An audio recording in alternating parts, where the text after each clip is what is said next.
Selanjutnya dari hamba Allah 20 tahun dari Sulawesi Selatan, saya tidak dapat menafkahi anak dan istri saya dengan baik karena pendapatan yang kurang. Dan karena itu istri saya tidak mau melayani saya sama sekali. Bahkan berhubungan lagi tidak mau. Mohon solusinya gimana ya Ustaz? Ini nggak boleh ini. Istri tidak boleh seperti ini sikapnya. Kalau memang penanya ini jujur, dalam arti kata dia sudah berusaha tapi memang tidak ada pendapatan, ya dia harus bisa berikan pengertian istri. Istri harus bisa mengerti masalah itu. Tidak boleh dia melakukan hubungan mutus sama suami, kecuali suami memang zalim. Dalam arti kata, Anda penanya ini bekerja tapi Anda misalnya dapat gaji 5 juta, Anda cuma kasih 1 juta, padahal mungkin istri butuh 2 juta. Anda pokoknya tidak mau tahu. Nah itu mungkin di saat itu, dia punya hak bahkan untuk tidak melanjutkan lagi rumah tangga dengan Anda. Karena nafkah yang harusnya dia terpenuhi, ya. Mungkin anak-anaknya menangis depan matanya butuh susu. Mungkin dia juga butuh makan, anak-anaknya juga yang sedikit dewasa mungkin sudah butuh makan, bukan cuma susu, tidak ada makanan. Suami dihubungi tidak mau tahu, nah itu lain. Tapi kalau kondisi Anda benar jujur, semestinya istri tidak boleh begini. Ya. Jadi saran saya, karena di sini diminta mohon solusinya Ustaz. Yang pertama, Anda berdoa dulu kepada Allah Subhanahu Wa Taala agar dibukakan rezeki dan kami pun doakan insya Allah. Dan Anda juga berdoa agar Allah berikan pemahaman menggambarkan keadaan sebenarnya kepada istri Anda ini. Allah SWT biarkan menggambarkan, nanti akan sampai ke istri Anda dengan caranya Allah, bukan ada orang lain yang menceritakan misalnya. Kemudian juga kalau ada satu kota bersama, Anda bisa datangkan istri, perlihatkan tempat kerja. Kalau Anda lain kota, Anda bisa minta salah satu dari teman yang bisa menggambarkan, ya, walaupun tidak harus. Jangan video call sama istri sehingga istri Anda kelihatan oleh teman Anda, tidak. Tapi dia bisa memberikan gambaran misalnya dengan voice suara. Kalau memang keadaan perusahaan kami begini atau tempat kerja kami begini dan begini, diberikan gambaran. Yang ketiga adalah libatkan keluarganya, libatkan pihak ketiga dari orang-orang yang dihormati, berikan gambaran gitu kan. Allahu a'lam. Selanjutnya dari hamba Allah 32 tahun dari Banten. Setelah Assalamualaikum warahmatullahi wabarakatuh. Yang pertama, bagaimana menasihati suami dengan cara baik agar mau kembali hijrah dan menuntut ilmu bersama? Jawabannya begini. Menghadapi suami, kita harus mengenal karakter suami. Karakter laki-laki. Karakter laki-laki itu tidak suka digurui. Tidak suka dihardik. Ya.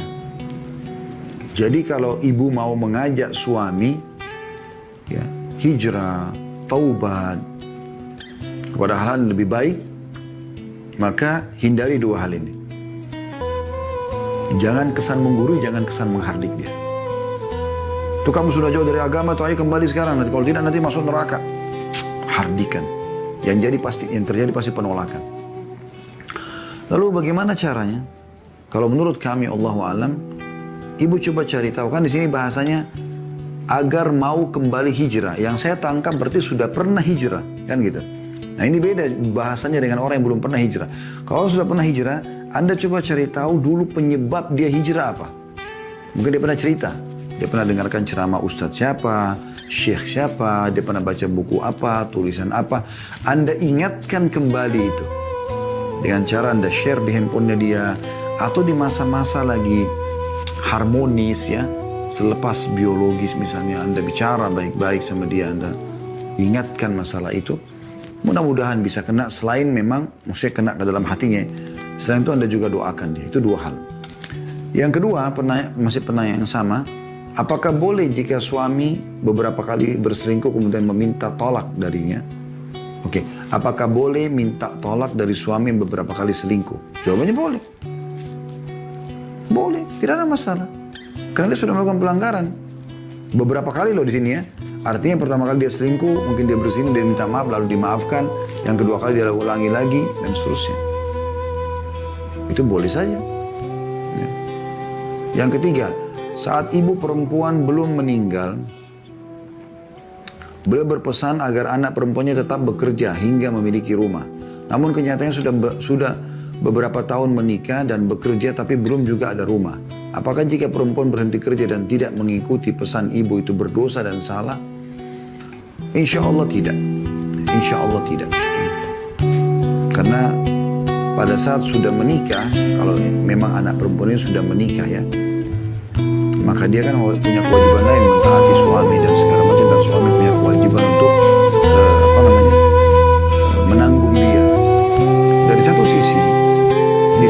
pesan yang ibu titip pesankan, anaknya tidak boleh berhenti bekerja sampai memiliki rumah. Ini pesan bukan sebuah kewajiban yang harus diiyakan. Kalau seandainya dia bekerja sampai dia tua, sampai pensiun tidak bisa kumpulin uang karena gajinya kecil, dia berada di sebuah perkampungan, apakah dia berdosa? Jawabannya tentu tidak ini. Karena ini kan beban yang mungkin belum tentu bisa si anak lakukan. Sementara Allah SWT mengatakan, la yukallifullahu nafsan illa usaha. Allah tidak akan pernah maksakan satu jiwa kecuali sesuai dengan kadar kemampuannya. Ya. Tetapi di saat Anda bekerja di satu tempat, pendapatannya ada, Anda juga belum menikah, ya, tidak terikat dengan akad dengan suami. Kemudian Anda juga, ya, bisa Anda targetkan ada rumah yang bisa Anda cicil misalnya. Maka itu lakukan sebagai bentuk bakti pada ibu. Tapi ini bukan satu kewajiban. Insya Allah mudah-mudahan tidak berdosa kalau Anda sudah berusaha, ya. Masih pertanyaan yang sama, yang keempat, apakah jika suami menyakiti hati istri akibat perkataan dan perbuatan yang kurang baik berpengaruh terhadap kelancaran dan kebutuhan rezeki yang dicarinya? Bagaimana cara mengingatkan dengan baik hal tersebut? Ya. Kalau apakah itu berpengaruh pada rezeki? Bisa saja. Karena umumnya dosa itu berpengaruh pada pendapatan rezeki. Umumnya dosa berpengaruh pada pendapatan rezeki. Ya. Dan itu bisa terjadi, bukan mustahil. Oleh karena itu, bisa. Cara mengingatkannya secara umum saja. Biasanya sih, Allahu a'lam, peringatan dari Allah ada. Ya, pada saat seseorang itu kasar dengan istrinya, atau dia membengkalikan nafkah yang wajib, atau dia melakukan maksiat di luar rumah sana, itu biasa peringatan-peringatan dari Allah datang. Seperti terhimpitnya rezekinya sendiri. Ya. Dan saran saya, kalau dalam kondisi memang suami lagi ada masalah, segala macam, yang paling tepat Anda jangan bicara apa-apa. Sampai dia yang melibatkan. Kalau dia mengatakan misalnya, saya punya masalah ini, masalah itu, ya, misal, ya. Maka Anda di sini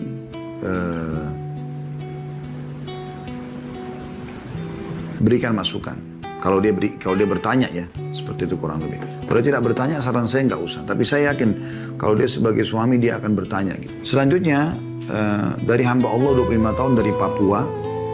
Saya pernah meminta cerai, suami mengucapkan iya, lalu kami rujuk. Ya, lalu kami rujuk. Saat itu, saya ulangi lagi, saya pernah meminta cerai, suami mengucapkan iya, lalu kami rujuk. Kami bertengkar lagi dan ia mengeluarkan kata cerai berkali-kali pada saat itu juga. Lalu kami rujuk dan bertengkar lagi, namun ia tidak mengucapkan cerai, tapi menyuruh saya kembali ke orang tua dan memaki sampai memukul saya. Sampai saat ini saya bertahan karena anak saya. Pada saat pertengkaran dia masih dalam keadaan sadar, kecuali pada saat memukul. Bagaimana status pernikahan saya, Ustaz? Allahul musta'an. Allah tempat kita meminta pertolongan. Saudaraku seiman, kata Nabi Muhammad SAW, sesuatu yang pasti terjadi, tidak ada keraguan. 3 hal. Sesuatu pasti terjadi pada 3 hal. Tidak ada keraguan. Pernikahan, perceraian, rujuk. Ya. Pernikahan contohnya begini. Kalau seandainya saya punya anak perempuan, teman saya punya anak laki-laki. Lalu saya atau dia mengatakan, nanti kalau anak kita besar kita jodohkan ya. Saya misalnya menawarkan, dia mengatakan, oke, baiklah. Bahasa itu saja, ini sudah ada seperti khidbah, ada ikatan hukum. Anak-anak nanti kalau sudah mulai mengerti, kita sampaikan dulu ayah atau ibu pernah jodohkan kamu sama si fulan. Kalau dia mengatakan saya tidak mau, maka batal. Ini tidak boleh main-main. Ya. Yang kedua masalah cerai. Ini yang sedang dibahas. Tidak boleh sama sekali bermain-main ini. Allah subhanahu wa ta'ala menjadikan cerai di tangan Anda, wahai kaum laki-laki, karena Anda dominan akal. Akal itu tidak akan buru-buru mengambil sebuah keputusan. Dia akan cerna dulu dengan akalnya, baru kemudian diambil keputusan. Kalau cerai ada di tangan istri, mungkin sehari bisa 10 kali kita diceraikan oleh istri. Karena sedikit kecewa dia bisa mengatakan, saya ceraikan kamu, dan jatuh tolak. Maka di sini laki-laki harus berakal, tidak boleh sembarangan mengucapkan kalimat cerai pada istri. Ini masalah halal atau tidak halal, kemaluan dia. Hubungan biologis Anda. status Anda sebagai suami dan dia sebagai istri. Ini jelas salah, nggak boleh main-main soal ini. Sampai saya masih ingat dulu waktu kami tingkat 3 kuliah di kota Madinah, belajar fikih, dosen kami bernama Dr. Syarif, hafizahullah, saya tidak tahu sekarang beliau masih hidup atau tidak. Tapi beliau waktu itu bekerja sebagai wakil daripada hakim di kota Madinah gitu ya. Nah beliau sempat kami membahas bab cerai, lalu beliau mengatakan, pendapat ulama tentang masalah ini sangat tegas. Kalau seandainya ada seorang wanita naik tangga, ini saya ingat betul perumpamaan beliau ya, naik tangga, lalu kemudian suaminya bercanda aja mengatakan, kalau kau naik saya ceraikan, kalau kau turun saya ceraikan. Maka kapan istri naik atau turun jatuh tolak itu, walaupun cuma bercanda. Kalau tidak boleh ceraikan, dia turun dari tengah-tengah yang tidak melewati atas ataupun bawah. Coba bayangkan. Jadi nggak boleh main-main soal ini. Ada pendapat ulama yang mengatakan cerai tidak jatuh di saat emosi yang sangat besar. Misalnya yang sampai membuat dia lalai betul. Bukan cuma marah-marah biasa ya. Maka ini baru tidak jatuh tolak. Jadi ini nggak boleh sembarangan. Dan Allah SWT mengatakan dalam Al-Quran, A'udzubillahi minasyaitonir rajim, at-talaqu marratan. Cerai itu 2 kali saja. Dikenal dengan tolak raj'i. Cerai yang boleh kembali lagi. Seorang suami mengatakan, saya ceraikan kamu dengan kalimat jelas. Atau kalimat isyarat tapi niatnya cerai. Seperti tadi, pulanglah ke rumah orang tuamu. Tapi dia niat cerai. Maka di sini jatuh tolaknya. 3 kali masa suci atau 3 kali haid namanya masa iddah. Di sini mereka boleh kembali, boleh rujuk. Nah ini sekaligus kita bahas yang ketiga tadi ya. Nikah, cerai, dan rujuk. Rujuk itu apa? Kembali. Nah di masa ini boleh kembali. Kalau mereka kembali dan baikan, apakah saling memaafkan, apakah mereka interaksi biologis, maka sudah terjadi rujuk. Kembali di sini ya, rujuk mereka. Nah, kembali ini tidak butuh akad nikah. Kecuali lewat masa iddah 3 kali masa suci, baru mereka mau kembali misalnya setelah setahun mereka akad nikah baru. Ini cerai pertama. Cerai yang kedua misalnya dia ceraikan ini, terus 1 tahun kemudian dia katakan lagi saya ceraikan kamu misalnya. Na'udzubillah, ini 2 kali. Maka dia masih bisa kembali sama hukum yang pertama. Tapi kalau dia sudah ucapkan yang ketiga kali, namanya tolak bain. Nggak boleh kembali lagi nih. Udah lewat batasnya. Ya. Nah, kalau mau kembali lagi, ini kalau mau kembali lagi, hanya terbuka variabelnya, koneksinya untuk bisa kembali, 1 syarat. Yaitu mantan istrinya menikah sama laki-laki lain dengan pernikahan normal. Normal, bukan rekayasa. Normal, mereka menikah, kemudian terjadi cekcok dengan suami itu cerai, yang suami keduanya cerai, tidak ada hubungannya sama si mantan suami pertama, sudah jadi janda yang kedua kali si perempuan ini, baru boleh dia kembali kepada mantan suami pertamanya, terbuka. Tapi pernikahan sama suami keduanya bukan rekayasa. Karena kalau rekayasa masuk dalam hadits Nabi SAW, la'anallahu al-muhallil wal-muhallil lahu.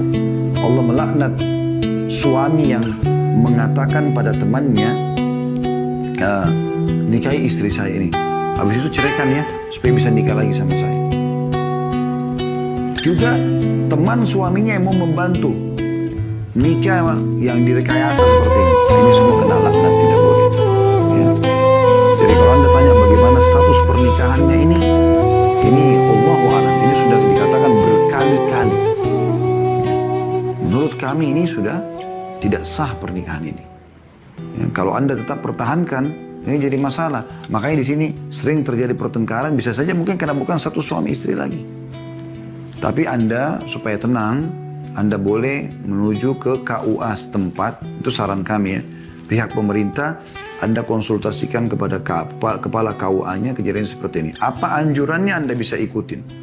Allahu a'lam. Tapi secara hukum syari apa yang saya jelaskan tadi seperti itu. Allahu a'lam kalau memang ada keputusan lain ya, yang memang sudah disepakati oleh pemerintah segala macam, itu bisa saja ya.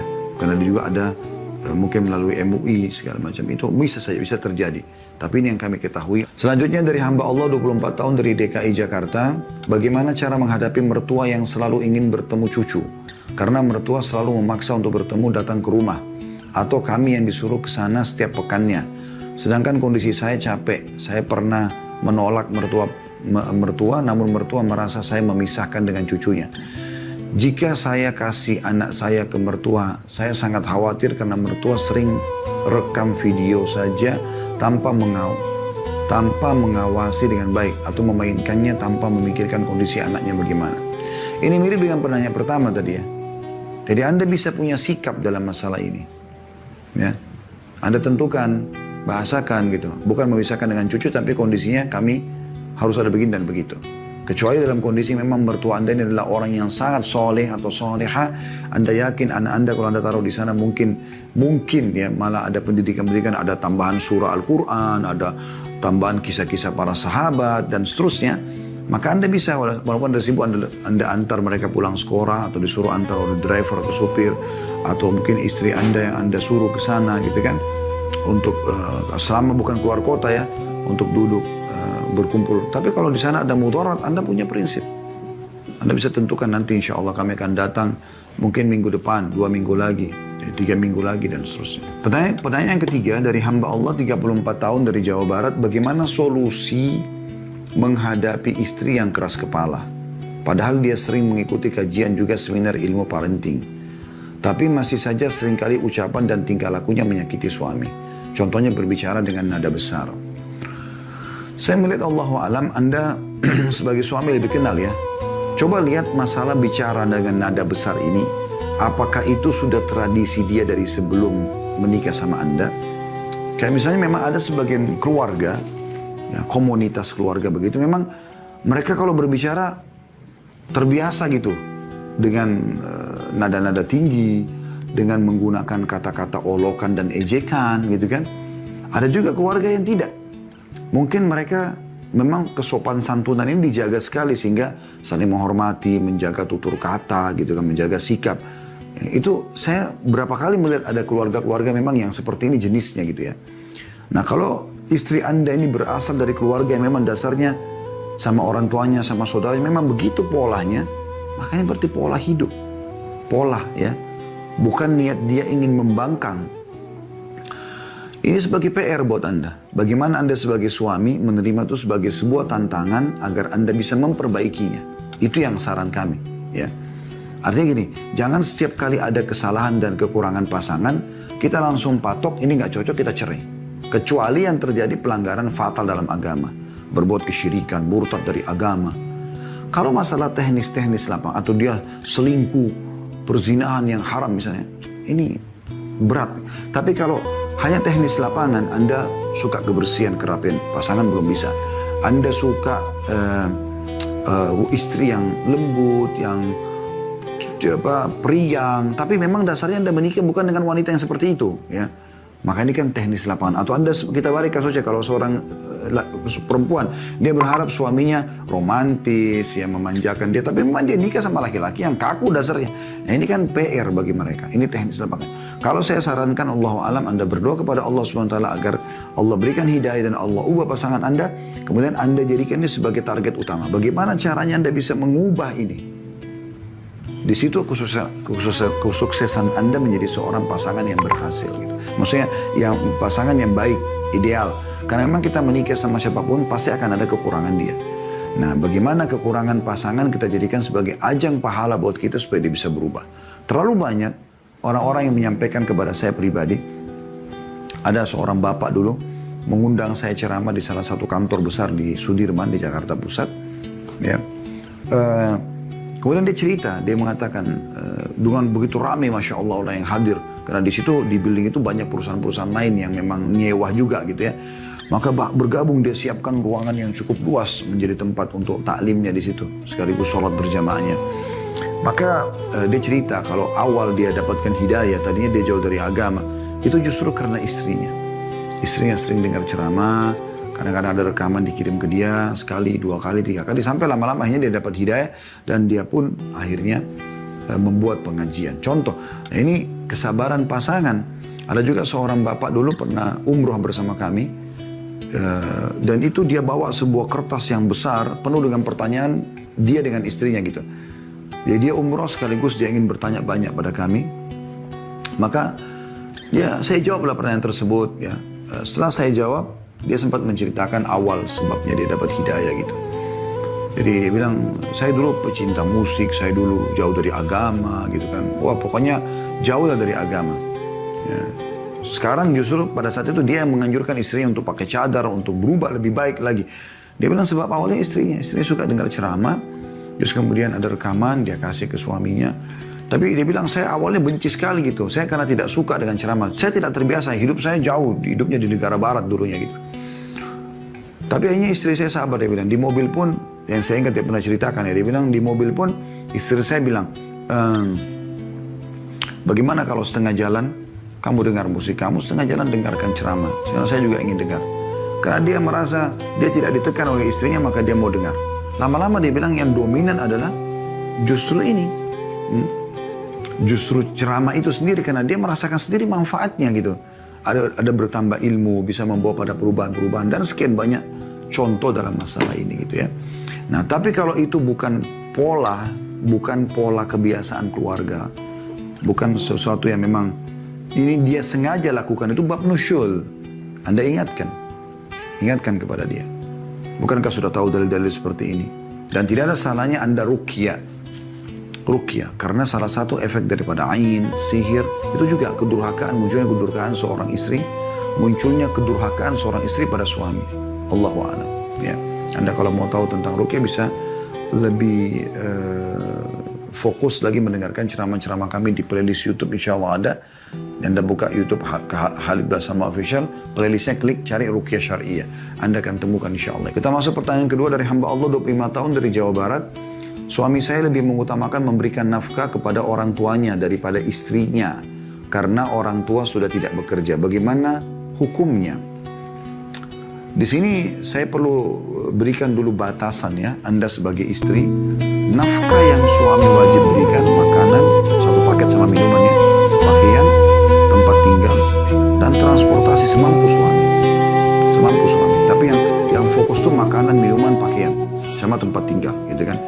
Nah kalau suami sudah memberikan ini kepada ibu sebagai istri, ada makanan yang bisa dimakan untuk hari itu, minuman, kemudian ada tempat tinggal, ada pakaian yang Anda bisa pakai, maka itu per hari sebenarnya, bukan per bulan ya. Per hari kewajibannya, bukan per bulan.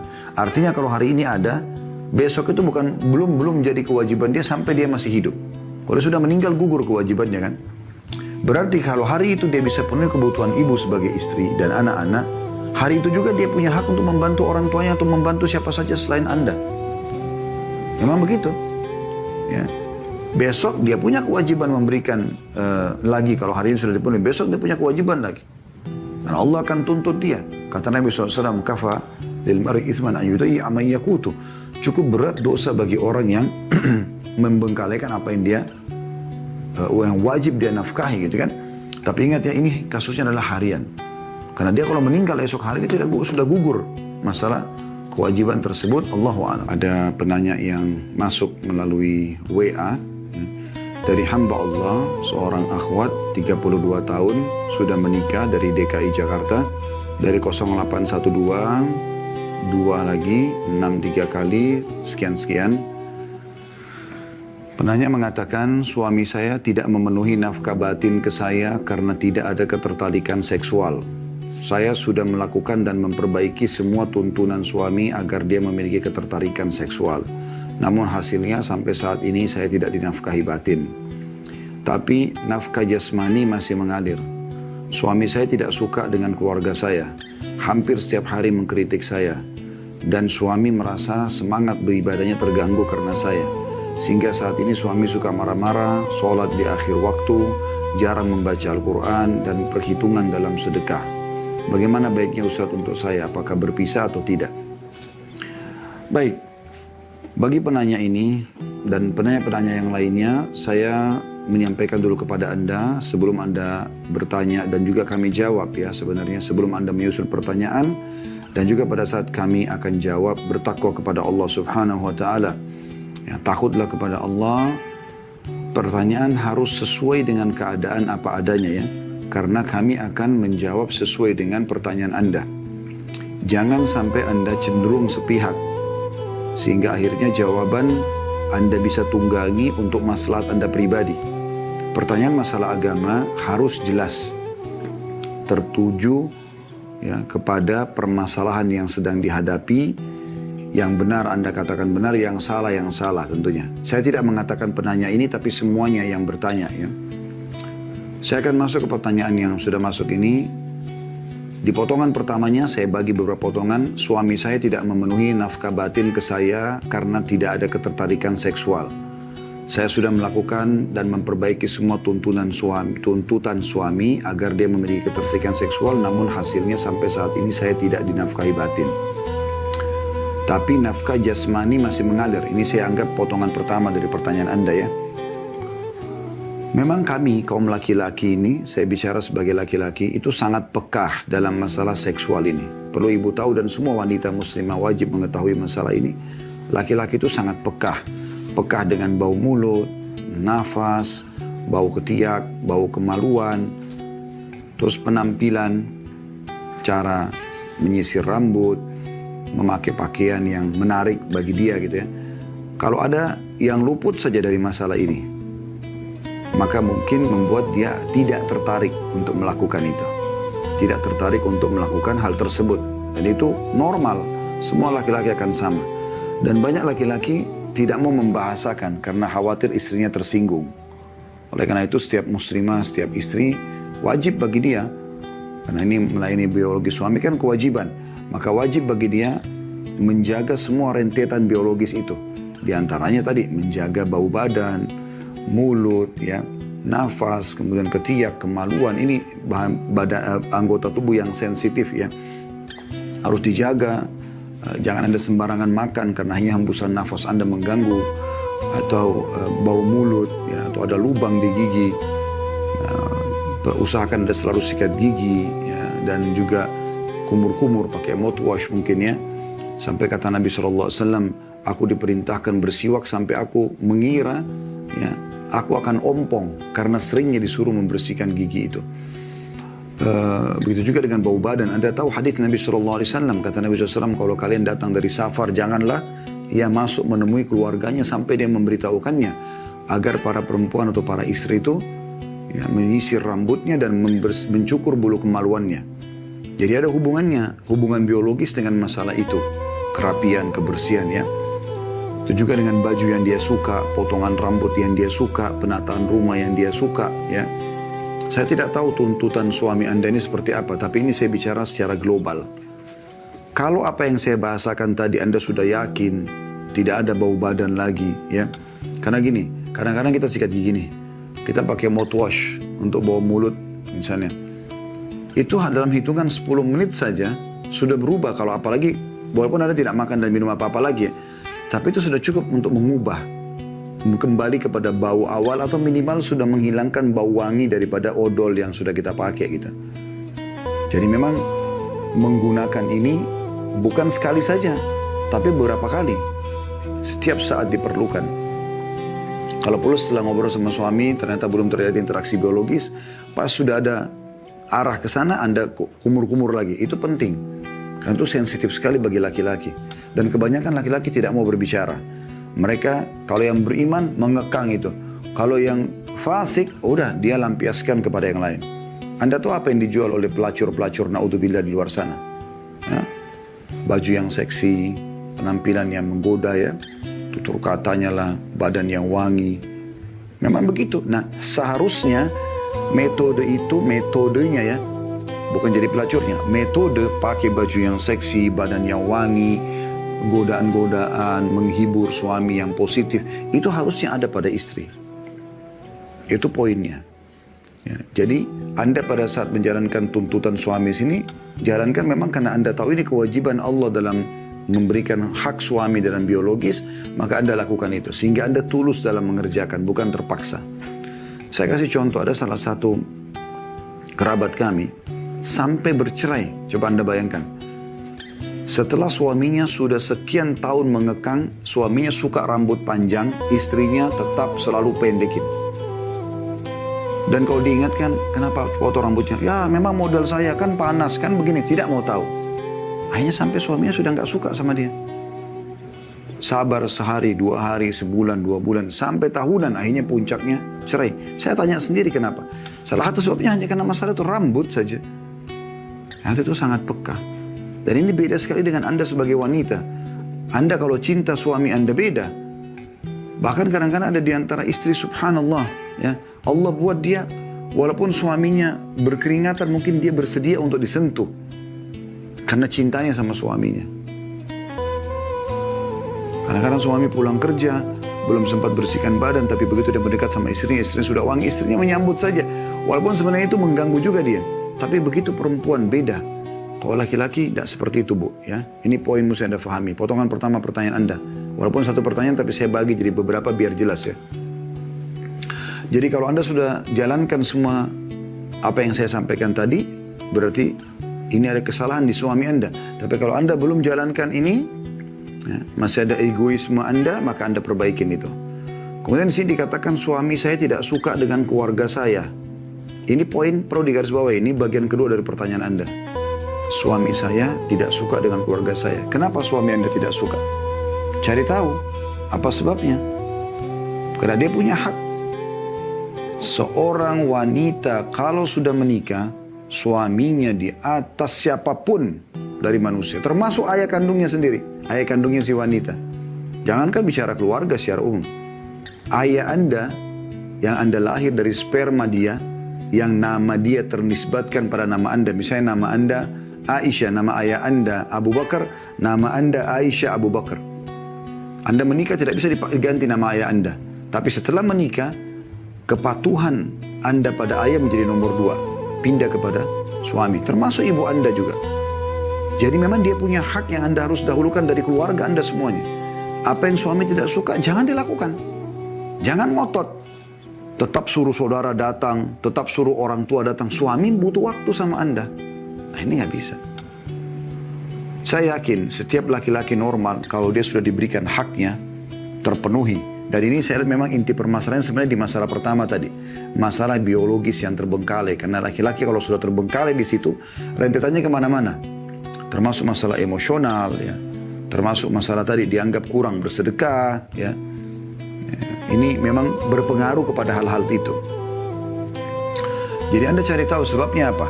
Dan siapa di antara keluarga Anda yang dia tidak suka. Ya udah, batasi dulu sementara. Kemudian cari tahu momentum yang tepat. Anda bisa berdiskusi sama dia, berbicara dengan dia. Bicarakan baik-baik. Gitu. Ada masalah apa? Kenapa ayah saya? Kenapa ibu saya? Kenapa tante saya? Oh, dia begini, begitu, dan segala macam. Anda adil di sini. Kalau suami benar, Anda bilang, oh iya, memang Anda benar. Memang kamu benar. Saya akan sampaikan ke keluarga saya. Tapi kalau suami salah, nasihatin baik-baik. Tapi kan bukan itu dalam Islam begini dan begitu. Kita bicara baik-baik. Ya, itu dari suami Anda tidak suka keluarga Anda. Potongan ketiga, hampir setiap hari mengkritik saya. Ini positif, Bu. Ya. Kritik itu kan berarti ada sesuatu yang dia tidak suka. Tidak mungkin dong kalau orang normal kritik tanpa sebab. Nggak mungkin. Pasti ada sesuatu di situ yang dia tidak suka, maka dia kritik. Anda bisa kritik orang lain. Kenapa? Karena ada yang Anda tidak suka kan? Kalau sesuatu yang tidak suka itu sudah hilang, saya yakin tidak ada lagi kritisnya. Tidak ada lagi kritiknya. Ya. Dari sini Anda ambil positifnya. Apa kata Umar radhiyallahu anhu? Saya akan terus berterima kasih seumur hidup saya kepada seseorang yang mengingatkan satu kesalahan saya. Beliau menerima. Kalau selama ini orang selalu puji kelebihan kita saja tanpa mengingatkan kekurangan kita, maka ini jadi masalah baru ini. Karena kita tidak pernah tahu yang mana kurang dari diri kita. Kalau yang lebih sudah oke, tapi yang kurang bagaimana? Kadang kita butuh perbaikan, kita kan manusia, punya banyak kekurangan. Saya melihat poin ini, bagian ketiga dari pertanyaan Anda, saya lihat ini positif. Kalau suami mengkritik Anda, itu positif. Sangat baik. Ya, supaya Anda bisa perbaikin kan gitu. Terima saja sebagai masukan. Potongan keempat, Anda mengatakan dan suami merasa semangat beribadahnya terganggu karena saya. Sehingga saat ini suami suka marah-marah, sholat di akhir waktu, jarang membaca Al-Quran dan perhitungan dalam sedekah. Kalau marah-marah ini pasti ada sebabnya. Ya, sudah kita, mungkin Anda sudah bisa tersentuh dalam hati tadi dari apa yang saya jelaskan sebelumnya. Ada sebabnya, biologisnya terbengkalai, ada keluarga yang Anda paksakan mungkin bertemu dengan dia, dan dia tidak suka dengan sikapnya misalnya. Ya, maka ini bisa menjadi pemicu marah. Kalau sholat di akhir waktu, Anda lihat dulu. Apakah semua sholatnya begitu? Atau memang pernah terjadi depan mata Anda? Makanya tadi saya bilang di awal pertanyaan ya, Anda harus bertakwa pada Allah. Bertanya apa adanya keadaannya. Jangan kita terbawa karena kita ingin bertanya supaya ada pembelaan terhadap kita lalu kita membahasakan, gitu kan? Nah, dia mengakhirkan sholat di akhir waktu. Semua sholat kan? Dan Anda lihat dia lalai, lagi azan dia santai aja, dia main handphone, dia nonton. Atau memang pernah Anda lihat sekali dia terlambat sholat. Mungkin kena lupa, mungkin kena ketiduran, mungkin kena perjalanan macet. Kan banyak. Anda lihat dulu uzurnya ini. Seperti apa dia sholat di akhir waktu. Jarang baca Quran, itu bukan urusan Anda sebenarnya. Nggak ada hubungannya dengan permasalahan Anda ini. Karena itu hak dia pribadi. Dia baca Quran, tidak baca Quran, tidak ada hubungannya sama istri. Dia boleh baca, boleh tidak baca. Urusan dia sama Tuhannya Allah Subhanahu Wa Taala. Jangan dihubungkan dengan pertanyaan Anda di sini. Dan perhitungan dalam sedekah, ini juga hak dia pribadi. Itu urusan dia, karena sedekah itu sunnah. Dia boleh bersedekah, dia boleh tidak bersedekah. Dan masalah menghitung, Anda bilang perhitungan dalam sedekah itu kalau harta dia, hak dia. Tidak usah ibu hubungkan dengan pertanyaan yang ibu sedang sampaikan. Kasus tadi masalah biologis yang terbengkalai itu. Kalau Anda tanya bagaimana baiknya Ustaz untuk saya, apakah berpisah atau tidak, inti pertanyaannya di sini, maka saya mengatakan perbaikin dulu apa yang kami sampaikan tadi. Setelah itu, baru kemudian Anda lihat kalau tidak ada perubahan dari suami, memang Anda sudah coba perbaikin, Anda sudah coba baik, Anda ikhlas karena Allah SWT, saran saya istikharahkan.